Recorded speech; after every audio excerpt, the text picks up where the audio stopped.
Hello. I hope you're out there. So, anyway, I'm Terri Geiser, and I'm with the Culinary Institute at the University of Tennessee. Welcome. And I am going to walk you through a little holiday wine tasting. So, to get started, let's see. I guess this is showing what we're doing here. And we'll make sure that we are all connected up and that things are going according to plan, and then we'll get started with our tasting. Okay.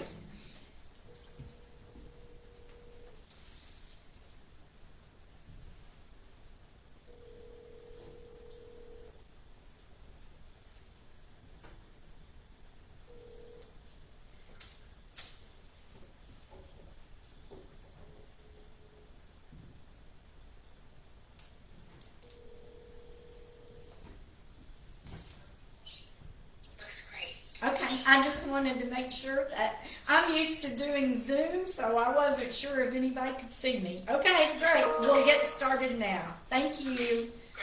All right. So my apologies. I'm technically challenged. So what I want to do is to walk you through a holiday wine tasting, and I prepared a spinach and shrimp quiche, and that will go with our bubbly sparkling wine.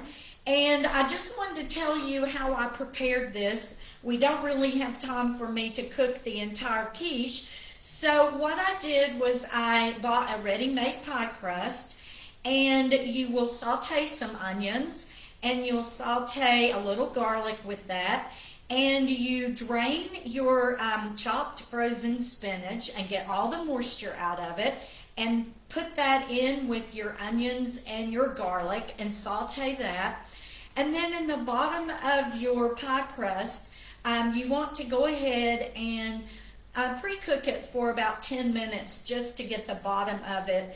I just don't like that soggy pie crust. So this is a really great way to get that going, to get it nice and brown, kind of golden brown. And then you bring it out of the oven, you put your shrimp, your cheese, then you layer in your spinach mixture with the onions, and then you mix up your egg and a little milk, and you pour that over the top.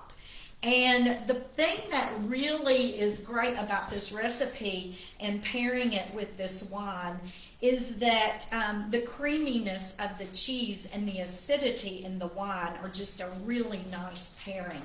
And this J wine, this is one of my favorite sparkling wines.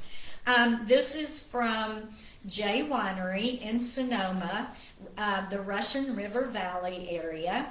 And if you have ever been to Sonoma and you missed this winery, it's worth a trip back. I can tell you this sparkling wine is so wonderful. So the way that they make sparkling wine is the same way that you make a champagne, the traditional method. But you can't call a sparkling wine a champagne unless it's actually made in the Champagne area of France. And if you have a sparkling wine anywhere else, it has to be called something else. For example, in Italy, it's called Prosecco. In Spain, Portugal area, it's called Cava. And then, of course, in the U.S., it's usually sparkling wine. And so this is a sparkling wine, and it is made with 3 different grape varieties, just like they make a champagne in France. The 3 grape varieties that are in this wine, Chardonnay and Pinot Noir, and then about 2% of Pinot Meunier. And so we have 48% of, 49% Chardonnay, 49% of Pinot Noir, and then 2% of a variety that we're not really familiar with and we don't hear a lot about, but it's a very common blending grape in France. So what I'd like for you to do, and I don't know if you actually have this wine in front of you or not. I hope that you do. So I'm just going to pop this off, and we take this little cage off. And you have to be kind of careful. You don't want it to go up to the ceiling. And this wine has been chilling. You want it to be about 45 degrees, 42 to 45 degree temperature. And then we'll just take the twist. You'll twist it. And voila, isn't that just a festive sound? It just sounds like the holidays, something fun. I will always love to hear a bubbly pop like that. So I'm going to pour a glass,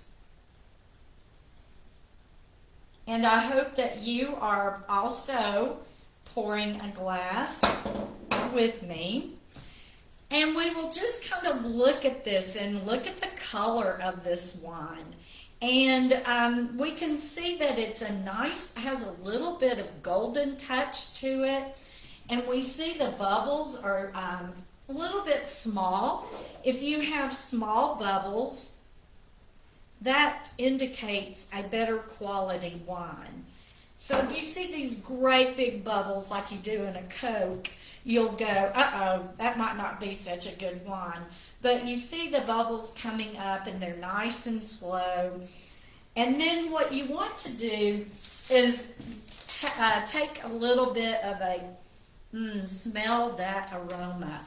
And this wine, it has a little bit of an apple. I wish you could tell me what you smell. It would be nice to hear what you think. A little bit of almond, and on the very end of that, I smell just a little bit of ginger snap. And it smells so good. And so, after you look at it, you evaluate it, you see what the aroma is, then you get to taste.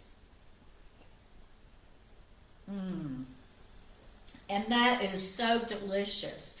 And that is, the flavors that come through are the apple, and I do get a little bit of the almond. I have to be honest with you, I don't know for sure that I get so much of the ginger snap, but sometimes you just believe what you hear, right? When you're drinking wine, it's all a matter of taste anyway.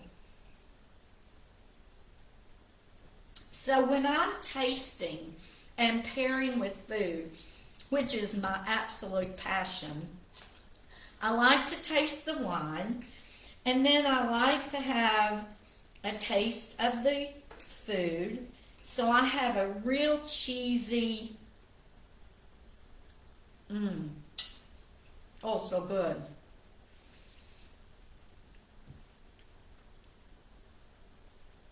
And see,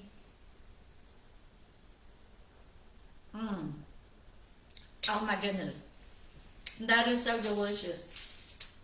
The little bit of acidity in the sparkling, and the creaminess of that quiche.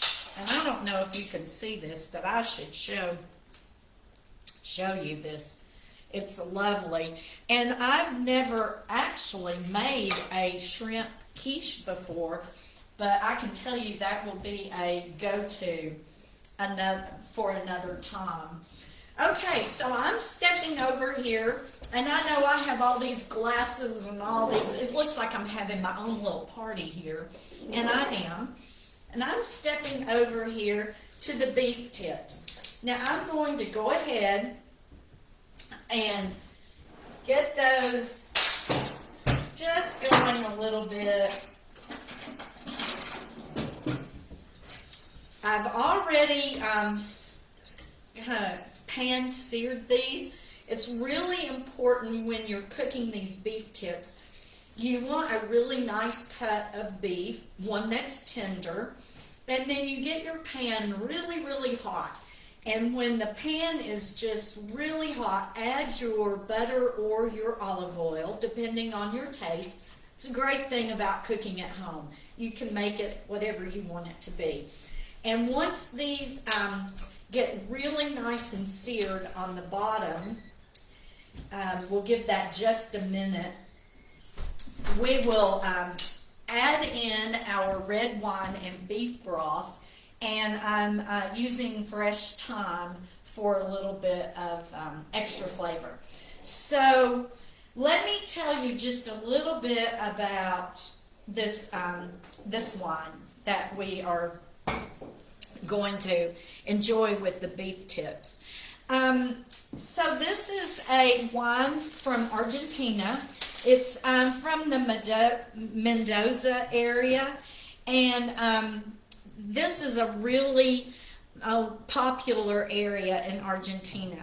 They have the sea, they have the mountains, so they get the coolness from the mountains and the coolness from the sea, but then they get nice, really warm days. It's that perfect climate for growing grapes. And this particular variety is a Malbec, and that's what Argentina is pretty much famous for. They grow a lot of Malbec grapes in Argentina, and this just happens to be the oldest.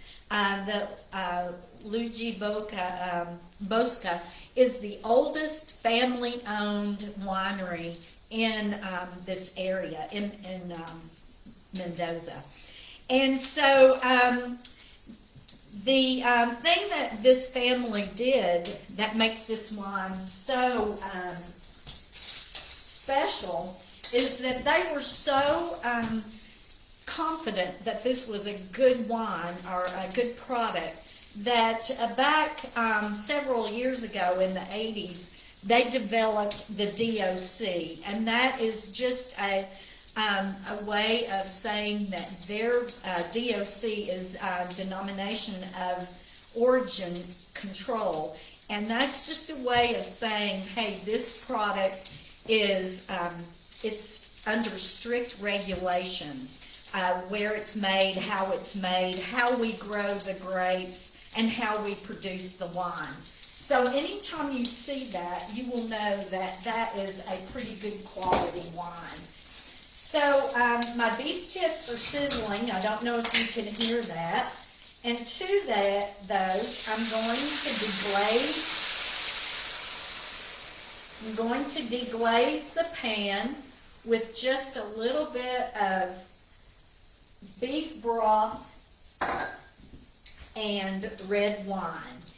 And then my beef tips are done, so I'm going to pull them off of the heat, and I'm going to reduce the red wine. And you don't want to you want to always make sure that you cook the wine. It will taste raw if you don't cook when you are cooking with wine. You need to give it time to cook. So what I'm trying to say is we're going to reduce this sauce until it's thickened. And then we'll be ready to try that. And I'll crank up the heat. And we'll let that reduce while I share with you a little bit about this wonderful wine. This is a great holiday wine. I tried to think of wines that were really, really good, yet, affordable. So you don't have to pay like $100 for this bottle of wine. Its price point is around $20, $24, which is really good for a wine of this quality. So the first thing that we'll do is we'll just evaluate this wine. We can see that it has a really nice deep red color, and so we'll just kind of give it a little swirl. You want to open your red wines about 1 hour prior to drinking. If they're really old, if they've really been aged in the bottle, then you want to probably decant that wine and let it open up. And what we mean by that is you want to let the oxygen release the ethers and esters in the wine, and that's what creates the aroma and the flavor. And also it helps to calm down the tannins in a wine. It's just a really way to smooth that wine out, and we like to say kind of make it silky. Wine tasting has some of the most unique terms to describe it. So this particular wine has been aged in oak barrels, French oak barrels, for about 14 months. And it's made very much in the style of a wine from France. I don't know if you're familiar with Bordeaux, but there are 6 varietals that are allowed in the Bordeaux area of France. And Malbec happens to be one of them. Cabernet Sauvignon, a Merlot, a Petit Verdot, a Cab Franc, and Malbec. So those are the varieties that you will often have. Oh, that's reducing really well. And so the first thing after you evaluate the color, we want to, swirl. You got to swirl, smell, and what I get on the nose, I hope that you have this wine in front of you at home. I get a little bit of blackberry, which is, typical for a Malbec, and a little plum, and a little bit of flowery aroma. Okay, and this wine is a full-bodied wine. When we talk about red wines, we usually talk about the body. We talk about dry versus sweet. We talk about the tannins. We talk about the acidity and the alcohol. And I don't know, I don't want to insult your intelligence, but for example, when you're talking about the body of a wine, that oftentimes I like to tell people that think about milk. You have a whole milk and a skim milk, and so you want to think of it in those terms. So if the wine is full-bodied, it's going to have a big mouthfeel like whole milk. If it's thin and lacking, it'll be like a 1% milk. So that's what we mean when we talk about body. And when we talk about dry wines, that's not a bad thing. What it is it means that the wine doesn't have a lot of residual sugar. It doesn't have a lot of sugar in that wine, therefore that wine is not sweet. It's more of a dry wine, and that's true of many of your red wines. And then, of course, tannins. And tannins come from the grapes and the skins of the grapes and the seeds. And tannin, that's not really a flavor. It's more of a sensation. Have you ever bit into a walnut and got that real kind of bittery, make your jaws go in? That's what tannins are. And tannins are real common in your big red wines. Acidity. I like when I hear that a wine is acidic, because to me that tells me that that wine is a good food wine. And this wine is about a medium to low acidity, and that means it only goes with some certain foods. And guess what? One of those is beef tips cooked in beef broth with red wine. And we're going to sprinkle some blue cheese crumbles on top of that. So this one is about a medium to high tannins.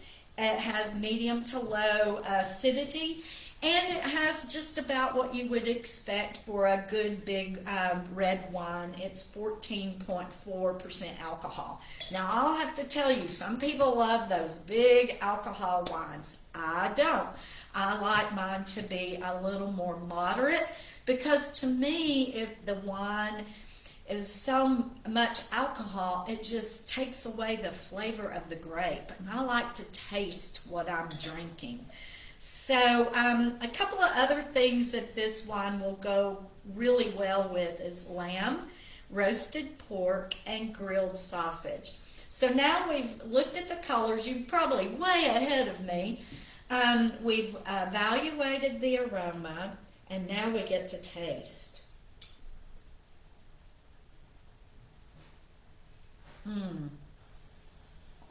So you want to roll that around. That is really nice. Their description is absolutely right on. Medium, it's a pretty medium to high bodied wine. The tannins are really nice and developed.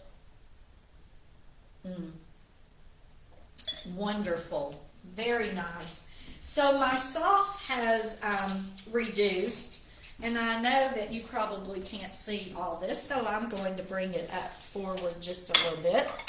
So I have these beef tips, and I'm just going to take a few of them, and we'll put them on the plate. And then we'll add a little bit, actually we'll just put them back in. That's probably an easier way. And just let that flavor, and you can let these sit in here for just a little while, and then we'll plate some of those.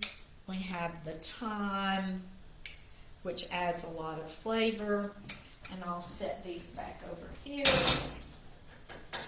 Now, when you try this, if you don't have the wine in front of you, I know you'll rush right out to get this.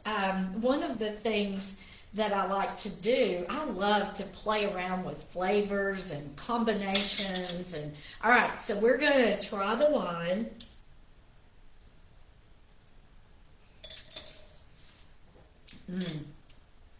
Very good. And then we'll try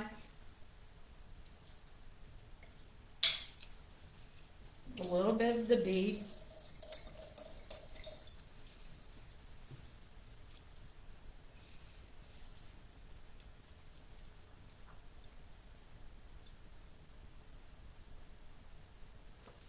Oh, wow. What that did, that meat, the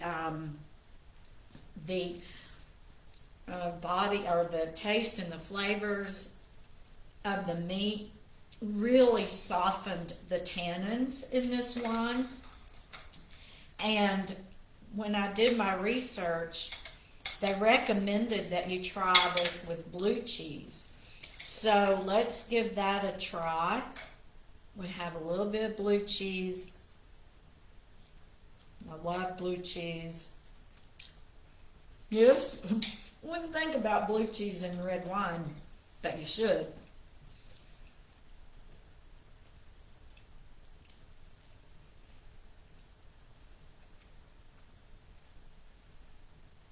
And taste the wine.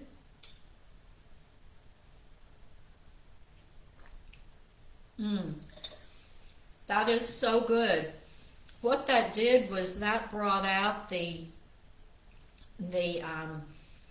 I don't know, it's really kind of funny, but it brought out the kind of gingery, the plum flavors and the blackberry flavors of this wine, and softened the cheese and the beef, softened the tannins in this wine and just made it a little smoother, a little bit easier to drink. That's really a very nice pairing. So in conclusion of our little holiday wine party, I hope that you will try these two wines. The sparkling is a great way to start out your party, especially your Zoom party. I know, or your FaceTime party, whatever you're having that's safe this holiday season.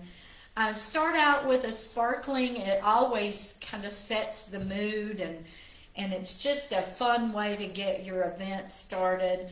And then you can try a white wine, but always finish with a nice red, and then even a dessert wine if you have a dessert course. And that's for another time. We'll have to talk about that at another time. And I hope that sometime that you'll join us at the Culinary Institute. We're doing Zoom wine tastings. We'll start those back in next semester. And I hope that you can join us for one of those. They're lots of fun. We have such a great time. And we actually bring in wine educators, sommeliers, and we have really fabulous deals on purchasing your wine through local wine package stores, wine and spirit stores.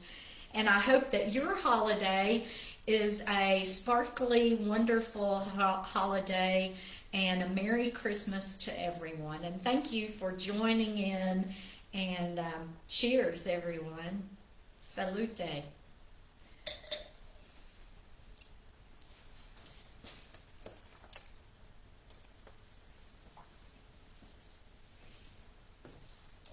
All right.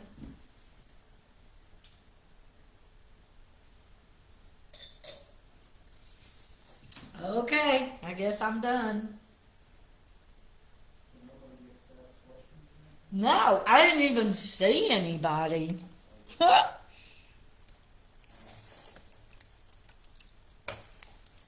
Oops, we didn't end.